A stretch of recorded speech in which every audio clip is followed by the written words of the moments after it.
आखिर क्यों है रामलला की मूर्ति का रंग काला? क्यों खास है काले शालिग्राम पत्थर से मूर्ति बनाना? 22 जनवरी को भगवान राम के मूर्ति की प्राण प्रतिष्ठा हो चुकी है। वह बाल स्वरूप में दिख रहे हैं। इस तस्वीर को देखकर सबके मन में यह सवाल आया कि रामलला की मूर्ति को काले रंग या श्यामल का क्यों रखा गया।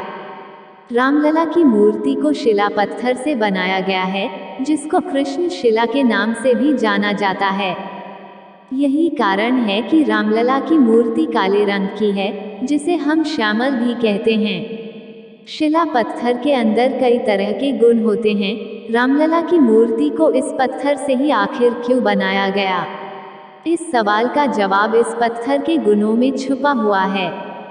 दरअसल रामलला की पूजा के समय उनका दूध से अभिषेक होगा। अब इस पत्थर के गुण की वजह से दूध में किसी भी तरह का बदलाव नहीं होगा।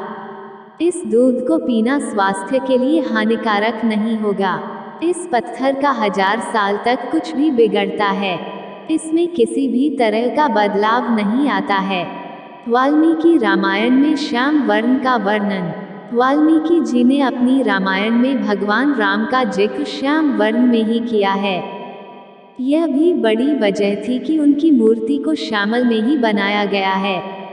रामलला का श्यामल रूप में ही पूजा जाता है।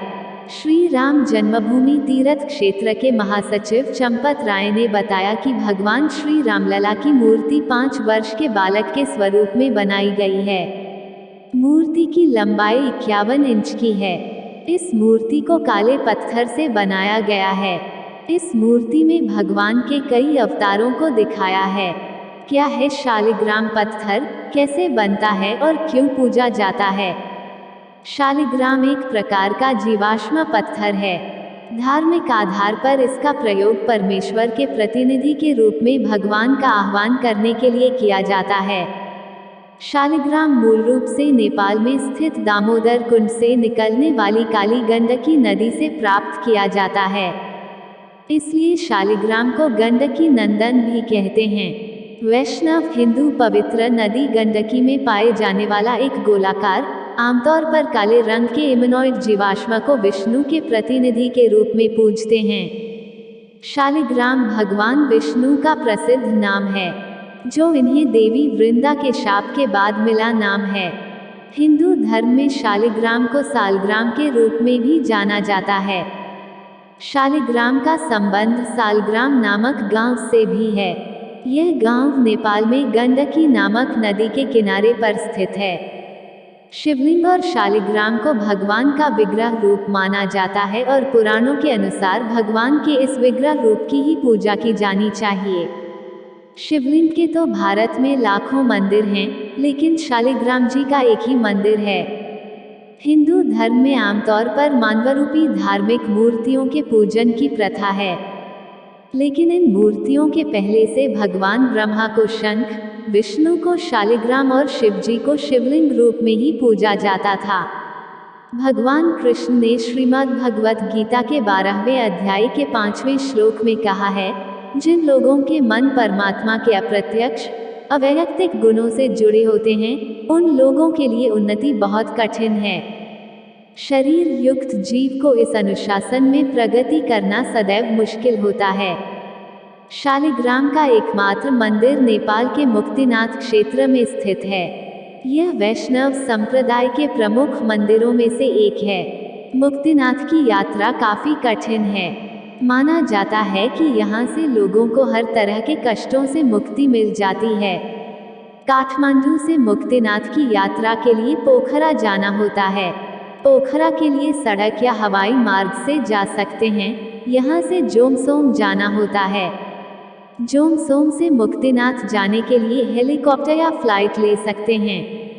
सड़क मार्ग से जाने के लिए पोखरा तक कुल 200 मी की दूरी तय करनी होती है। शिवलिंग की तरह शालिग्राम भी दुर्लभ है।